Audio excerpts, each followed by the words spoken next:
History of Santhals, first tribe in the world to defeat the British Empire, 1856. तो आपने श्रीमती द्रौपदी मुर्मू का नाम तो जरूर ही सुना होगा। द्रौपदी मुर्मू ने कुछ महीनों पहले ही इंडिया की 15th प्रेसिडेंट के रूप में शपथ ली थी। प्रेसिडेंट द्रौपदी मुर्मू इंडिया की सेकंड फीमेल प्रेसिडेंट हैं। लेकिन क्या आपको यह पता है कि श्रीमती द्रौपदी मुर्मू इंडिया की पहली ट्राइबल प्रेसिडेंट भी हैं और ये एक स्पेसिफिक ट्राइबल ग्रुप से बिलोंग करती हैं जिसका नाम है संथाल ट्राइब। संथाल दो शब्दों सांथा और आला को जोड़ने से बनता है। सांथा का मीनिंग होता है काम यानी शांत और आला का मीनिंग होता है मैन यानी आदमी। गोंड और भील ट्राइब्स के बाद संथाल ट्राइब हमारे देश की थर्ड लार्जेस्ट ट्राइब है और संथाल ट्राइब की पॉपुलेशन ज्यादातर झारखंड, ओडिशा और वेस्ट बंगाल में पाई जाती है।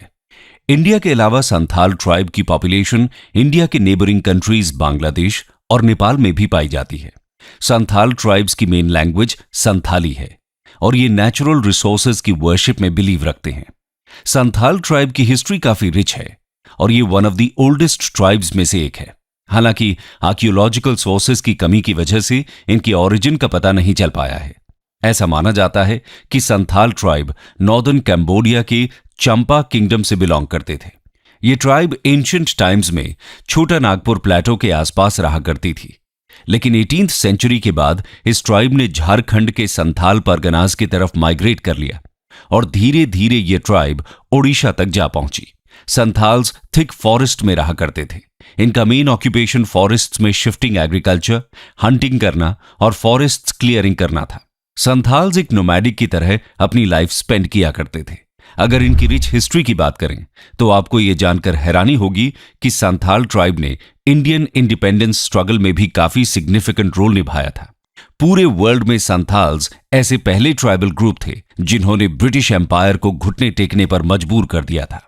तो आइए जानते हैं आखिर क्या रीजंस थे जिसकी वजह से संथाल्स ट्राइबल ग्रुप को वर्ल्ड के one of the most powerful empire के खिलाफ जंग छेड़नी पड़ती है। How the conflict started. दोस्तों, ब्रिटिश अराइवल से पहले संथाल ट्राइब काफी हार्मोनियस लाइफ स्पेंड किया करते थे और ये 19th सेंचुरी तक बीरभूम, बाराभूम, मानभूम, पलामऊ और छोटा नागपुर के हिली एरियाज में रहते थे। साल 1770 के बंगाल फैमिन की वजह से बंगाल और आसपास के एरियाज के एग्रीकल्चरल प्रोड्यूस पूरी तरह से बर्बाद हो गए, जिससे वहां की पॉपुलेशन ने दूसरी जगहों पर माइग्रेट करना शुरू कर दिया। माइग्रेशन और एग्रीकल्चरल प्रोड्यूस बर्बाद होने के कारण ब्रिटिश गवर्नमेंट को रेवेन्यू कलेक्शन में काफी मुश्किल आने लगी, जिससे उन्हें हैवी लॉसेस होने लगे। इन लॉसेस को रोकने के लिए ईयर 1793 में गवर्नर जनरल लॉर्ड कॉर्नवालिस ने बिहार और बंगाल में परमानेंट सेटलमेंट सिस्टम एक्ट लागू किया। ये एक्ट एक लैंड रेवेन्यू सिस्टम था जिसके तहत ब्रिटिश गवर्नमेंट ने जमींदार्स, राजाओं और तालुकदार्स को लैंड की परमानेंट राइट्स दे दिए और उसके बदले में ब्रिटिश गवर्नमेंट ने उनसे फिक्स्ड रेवेन्यू वसूलना स्टार्ट कर दिया। इस एक्ट को प्रॉपर्ली लागू करने के लिए और हैवी रेवेन्यूज कलेक्ट करने के लिए ब्रिटिश गवर्नमेंट को ज्यादा से ज्यादा एग्रीकल्चरल लैंड्स की जरूरत पड़ने लगी, क्योंकि जितने ज्यादा लैंड पर एग्रीकल्चर प्रैक्टिस होगा उन्हें उतना ही ज्यादा रेवेन्यू मिलता। और इसी की वजह से उन्होंने बंगाल, बिहार, ओडिशा और झारखंड जैसे एरियाज के फॉरेस्ट को कट करने का फैसला किया। British government in forest lands को एग्रीकल्चरल लैंड्स में तब्दील कर देना चाहती थी, लेकिन एग्रीकल्चरल लैंड बनाने के लिए उन्हें ऐसे वर्कफोर्स की जरूरत थी जो फॉरेस्ट को काफी इजीली क्लियर कर सके ताकि वहां पर फार्मिंग की जा सके और वो एग्रीकल्चरल लैंड्स उन्हें हैवी रेवेन्यू जनरेट करके दे सकें। ब्रिटिश गवर्नमेंट ने फॉरेस्ट लैंड को क्लियर करने के लिए संथाल्स को हायर करना स्टार्ट किया, क्योंकि संथाल्स एक ऐसा ट्राइबल ग्रुप था जिनका मेन ऑक्यूपेशन फॉरेस्ट क्लियरिंग और शिफ्टिंग कल्टीवेशन हुआ करता था। इसी क्रम में साल 1832 में ईस्ट इंडिया कंपनी ने झारखंड के राजमहल हिली एरियाज का डिमार्केशन करना शुरू किया और संथाल से इन्हीं एरियाज में सेटल होने के लिए रिक्वेस्ट की गई ताकि वो यहाँ के फॉरेस्ट एरियाज को एग्रीकल्चरल लैंड्स में कन्वर्ट कर सकें। संथाल्स के वहां सेटल होने पर ईस्ट इंडिया कंपनी ने उन्हें जमीन और कई तरह के मॉनेटरी बेनिफिट्स प्रोवाइड किए और उन्हीं बेनिफिट्स के चलते संथाल ट्राइब्स कटक, धालभूम, मानभूम, हजारीबाग, मिदनापुर जैसे एरियाज में सेटल हो गई। सेटल होने के बाद संथाल्स ने वहां के फॉरेस्ट को एग्रीकल्चरल लैंड में कन्वर्ट किया और उन लैंड्स में कल्टीवेशन करना शुरू कर दिया। धीरे धीरे इन एरियाज में बड़ी संख्या में संथाल्स सेटल हो गए। 1830 में जिन संथाल्स की पॉपुलेशन इन एरियाज में 3000 थी, वहीं 1850 के स्टार्टिंग में उनकी पॉपुलेशन नियरली 83,000 तक हो चुकी थी। संथाल्स काफी एफिशिएंट होते थे और उन्होंने अपनी टेक्निक से उन लैंड्स पर काफी अच्छा कल्टीवेशन करना शुरू कर दिया और उस फॉरेस्ट लैंड्स को एक पैडी फील्ड में चेंज कर दिया। उन एरियाज की एग्रीकल्चर इतनी अच्छी रिटर्न देने लगी कि ब्रिटिश गवर्नमेंट के रेवेन्यू में 22 टाइम्स तक इंक्रीमेंट होने लग गया। लेकिन संथाल्स जब इन एरियाज में प्रॉपर्ली सेटल हो गए, तब उन्हें इन्हीं एरियाज के जमींदार्स एक्सप्लॉइट करना शुरू कर देते हैं।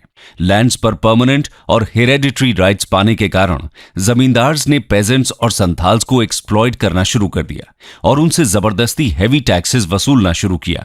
जमींदार्स द्वारा इंपोज किए गए हैवी टैक्सेस को पे करते करते संथाल्स की फाइनेंशियल कंडीशन काफी बुरी तरह से इंपैक्ट हो चुकी थी। उनकी फाइनेंशियल हालत इतनी खराब हो जाती है कि उन्हें कई मनी लेंडर्स से एग्रीकल्चर और अपने डे टू डे एक्टिविटीज के लिए लोन लेना पड़ता था।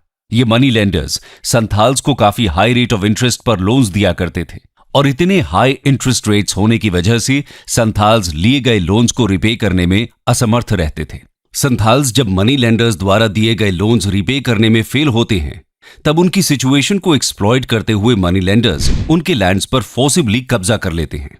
अगर लैंड कब्जा कर लेने से भी संथाल्स द्वारा लिए गए लोन्स रिपे नहीं होते हैं, तब उन्हें ये मनी लेंडर्स बॉन्डेड लेबर बनने के लिए मजबूर करते थे। बॉन्डेड लेबर बनने के बाद संथाल्स को काफी बुरी तरह से फिजिकली, मेंटली और सोशली एक्सप्लॉइट किया जाता था। मनी लेंडर्स और जमींदार्स के एक्सप्लॉइट करने की वजह से कई संथाल्स इनके करप्ट प्रैक्टिसेस का शिकार बनते थे, जिससे कई संथाल फैमिलीज ने सुसाइड करना तक शुरू कर दिया था। जमींदार्स और मनी लेंडर्स ये दोनों ग्रुप्स संथाल्स को एक्सप्लॉइट करके उनसे उन्हीं के लैंड्स को एनी हाउ हड़पना चाहते थे। संथाल्स को इतनी बुरी तरह एक्सप्लॉइट किया जाता है कि उन्हें ब्रिटिश एम्पायर, जमींदार्स और मनी लेंडर्स के खिलाफ एक जंग छेड़नी पड़ती है और उसी जंग का नाम था संथाल हूल। तो आइए डिटेल में जानते हैं इस संथाल हूल के बारे में। Santhals raised the arms. अपनी कंडीशन से परेशान होकर 30 जून 1855 को संथाल ट्राइब के 2 मेंबर्स, जिनका नाम था सिद्धू मुर्मू और कान्हू मुर्मू, करीब 10,000 संथाल ट्राइब के लोगों को इकट्ठा करते हैं और अपने खुद का एक आर्मी ट्रूप बनाते हैं, जिसमें फार्मर्स, वुमेन और कई विलेजर्स ने बढ़ चढ़कर पार्टिसिपेट किया। सिद्धू और कान्हू की सिस्टर्स फूलो और झानो ने भी रिबेलियन में काफी एक्टिवली पार्टिसिपेट किया। इस रिवोल्ट में संथाल ग्रुप ने यह ओथ लिया कि वो किसी भी हाल में अपने होमलैंड को ब्रिटिश कंट्रोल से फ्री करके रहेंगे। इस जंग का मेन मुद्दा था ईस्ट इंडिया कंपनी द्वारा स्थापित कंपनी रूल को खत्म करना और अपने लैंड्स पर वापस कंट्रोल पाना। इसी के साथ संथाल्स ने ब्रिटिश के खिलाफ रिवोल्ट डिक्लेयर कर दिया। डिक्लेरेशन के बाद संथाल्स ने काफी स्ट्रांगली फाइट करना शुरू किया। वो अपने विलेजेस और लैंड से मनी लेंडर्स, जमींदार्स और उनके ऑपरेटिव्स को वहां से भगाने में सक्सेसफुल होते हैं। इस स्ट्रांग रिबेलियन के कारण संथाल्स राजमहल हिल्स, बीरभूम और भागलपुर डिस्ट्रिक्ट्स के आसपास के एरियाज को ब्रिटिश कंट्रोल से फ्री करा देते हैं। इन रायट से ब्रिटिश गवर्नमेंट को काफी लॉसेस होते हैं और इसी वजह से ब्रिटिश पुलिस मुर्मू ब्रदर्स और उनके साथी मेंबर्स को अरेस्ट करने आती है। बट विलेजर्स अपने लीडर्स और मेंबर्स को सेव करने के लिए उन पुलिस वालों की भी हत्या कर देते हैं। संथाल्स ब्रिटिश गवर्नमेंट द्वारा संथाल एरियाज में एस्टैब्लिश्ड रेलवे और पोस्टल नेटवर्क को भी बुरी तरह से डिस्ट्रॉय कर देते हैं। रिबेलियन के इन ट्रैजिक लॉसेस की वजह से ब्रिटिश सरकार को एक बड़ा झटका लगता है और उन्हें कहीं न कहीं ये एहसास होता है कि इस विद्रोह के कारण उनकी सरकार पर खतरा मंडरा रहा है और वो शायद यहां पूरी तरह पावर खो सकते हैं। इसलिए वो इस रिबेलियन को कंट्रोल करने के लिए एक स्मॉल आर्मी को संथाल लैंड्स में भेजते हैं। लेकिन ब्रिटिश गवर्नमेंट का यह अटेम्प्ट भी बुरी तरह से फेल होता है और संथाल्स उस स्मॉल आर्मी को भी हरा देने में सक्सेसफुल होते हैं। इस अटेम्प्ट में सक्सेसफुल होने की वजह से संथाल्स की स्पिरिट और एंथुजियाज्म काफी हद तक बढ़ जाता है। ब्रिटिश गवर्नमेंट को अब समझ आता है कि संथाल एरियाज, जो उनके लिए रेवेन्यू पॉइंट ऑफ व्यू से एक स्ट्रेटेजिक लोकेशन थी, वहां लॉ एंड ऑर्डर पूरी तरह से खत्म हो चुका है। तब उन्होंने संथाल लैंड्स में काफी बड़ी आर्मी ट्रूप्स भेजी, क्योंकि ब्रिटिश गवर्नमेंट किसी भी हाल में इस सिचुएशन को कंट्रोल करना चाहती थी। इस आर्मी के पास काफी मॉडर्नाइज्ड वेपन्स थे, जैसे कि मॉडर्न फायर पावर। इस फायर पावर से दूर तक आग के गोले फेंके जा सकते थे। तो वहीं संथाल्स के पास ट्रेडिशनल बो एंड एरो यानी धनुष बाण थे। संथाल्स और ईस्ट इंडिया कंपनी के वेपन्स का कोई कंपैरिजन ही नहीं था। संथाल्स इस मामले में ब्रिटिशर्स से काफी हद तक पीछे थे। ब्रिटिश एम्पायर का साथ संथाल्स के अगेंस्ट मुर्शिदाबाद के नवाब और वहां के लोकल जमींदार्स ने भी दिया। मुर्शिदाबाद के नवाब द्वारा भेजे गए एलिफेंट्स का यूज ब्रिटिश गवर्नमेंट ने संथाल्स के सेटलमेंट को डिमोलिश करने में किया। वहीं दूसरी ओर संथाल्स का सपोर्ट उन्हीं के एरियाज की लोकल पॉपुलेशन जैसे कि लोहार यानी ब्लैकस्मिथ, मिल्कमैन जैसे लोगों ने दिया। 10 नवंबर 1855 को ईस्ट इंडिया कंपनी ने संथाल एरियाज में मार्शल लॉ इंपोज कर दिया और उन एरियाज को मिलिट्री एक्शंस द्वारा फुली कंट्रोल करना स्टार्ट किया। यह मार्शल लॉ 3 जनवरी 1856 तक इंप्लीमेंट किया गया। धीरे धीरे मॉडर्नाइज्ड वेपन्स और वॉर टैक्टिक्स की वजह से ब्रिटिश गवर्नमेंट की इस रिवोल्ट में जीत होने लगी। ब्रिटिशर्स इस रिबेलियन को फुली सप्रेस करने में सक्सेसफुल होते हैं। मार्शल लॉ के तहत मुर्मू ब्रदर्स, सिद्धू और कान्हू की मिलिट्री एक्शंस में हत्या कर दी जाती है। इस रिबेलियन का काफी भयानक एंड होता है, जिसमें कई संथाल विलेजेस को पूरी तरह से डिस्ट्रॉय कर दिया जाता है और हजारों संथाल फाइटर्स की हत्या कर दी जाती है। इस रिबेलियन के बाद ब्रिटिश सरकार को यह समझ आता है कि वो फिर से संथाल्स द्वारा ऐसा कोई विद्रोह नहीं चाहेंगे और इसी सोच के साथ संथाल्स को शांत रखने के लिए ब्रिटिशर्स द्वारा 1856 में संथाल परगनाज टेनेंसी एक्ट पास किया जाता है, जिसके तहत संथाल्स को कुछ प्रोटेक्शन और राइट्स दिए जाते हैं। इस लॉ के तहत British empire Santhal Pargana region के ट्राइबल लैंड्स को किसी भी नॉन ट्राइबल ग्रुप को सेल नहीं कर सकती थी। संथाल परगना रीजन में आज के झारखंड के 6 डिस्ट्रिक्ट्स दुमका, देवघर, गोड्डा, पाकुर, साहिबेगान और जामतारा आते थे। इस एक्ट के पास होने से संथाल्स के राइट्स कुछ हद तक प्रोटेक्ट किए गए। कंक्लूजन दोस्तों, इस तरह संथाल हूल का ब्रिटिशर्स द्वारा पूरी शक्ति के साथ निर्दयता से दमन कर दिया जाता है। इस रिबेलियन का एंड तो जरूर होता है, लेकिन संथाल की वीरता और शौर्य की कहानी पूरी दुनिया में चर्चा का विषय बनती है।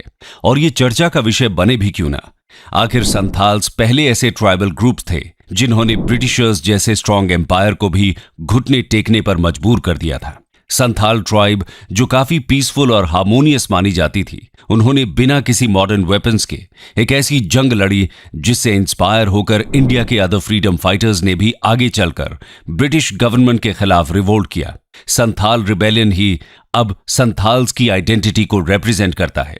संथाल रिबेलियन की ये स्टोरी इतनी फेमस है कि इस पर नेशनल और इंटरनेशनल मीडिया ने भी कई स्टोरीज, मूवीज और डॉक्यूमेंट्रीज बनाई हैं। क्या आपने सुनी थी कभी संथाल्स की ये स्टोरी?